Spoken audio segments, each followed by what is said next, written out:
তো 10 বিঘের ভিতরে 5 বিঘে বেচা কেনা হয়েছে 7 থেকে 8 লাখ টাকা।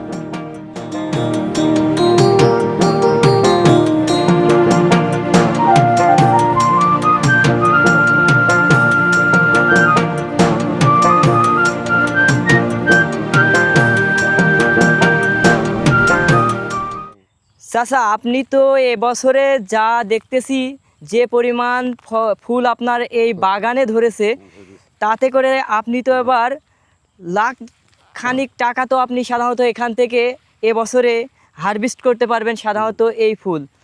তো যতটুকু আমরা দেখছি এবং আপনার দর্শক মণ্ডলীকে দেখানোর চেষ্টা করব যে আমরা বর্তমান অবস্থান করেছি আপনার চুয়াডাঙ্গা জেলাতে, এবং আমার পাশে দেখতে পাচ্ছেন যে চাষা, সাধারণত এই চাষা আপনার 10 বিঘা মতো জমিতে সাধারণত এই ফুল চাষ করেছে। এখানকার কর্মচারী আমি। এই জুজুমিয়া ফুল বাগানের জুজুমিয়া থাকে ঢাকা, বাইরে থাকে, আমি সব দেখাশোনা করি। মানে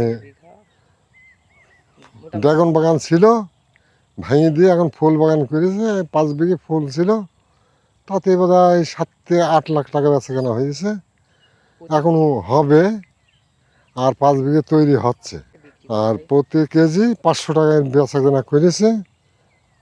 আর এইগুলো আপনার ঢাকা শহরে যদি নিয়ে যাওয়া যায়, সেগুলো আপনার স্টিক হিসাবে বিক্রি হয় এক একটি করে। তো যারা ভাবছেন যে ফুল চাষ করবেন, তারা কিন্তু আপনার এই সাধারণত রজনীগন্ধা ফুলটা চাষ করতে পারেন।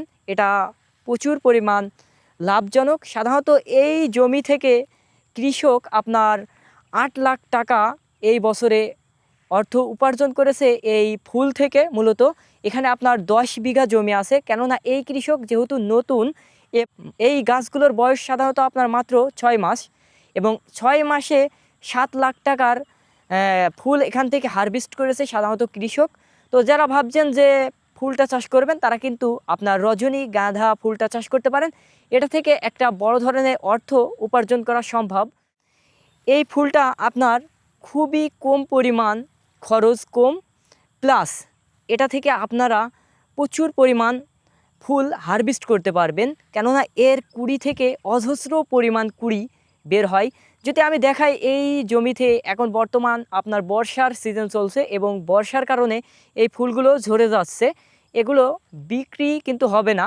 তো এই বাগানে কিন্তু অজস্র পরিমাণ ফুলের এখনও আপনার স্টিক রয়েছে।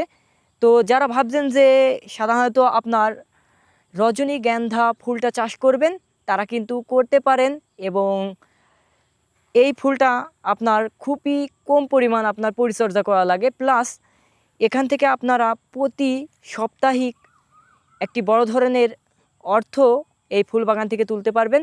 কেননা এই ফুলগুলো আমাদের এই লোকাল বাজারে বিক্রি হচ্ছে সাধারণত আপনার 500 টাকা কেজি দরে। আপনার জেলাতেও আমরা আসতে পারি। অবশ্যই এরকম উদ্যোক্তা থাকলে আপনাদের জেলাতে অবশ্যই কমেন্ট অপশনে আমাদেরকে জানানোর চেষ্টা করবেন। আমরা চেষ্টা করব ওই সকল উদ্যোক্তাগুলোকে খুঁজে বের করার। আসসালামু আলাইকুম, আল্লাহ হাফেজ। দেখা হচ্ছে নতুন কোনো একটা ভিডিওতে।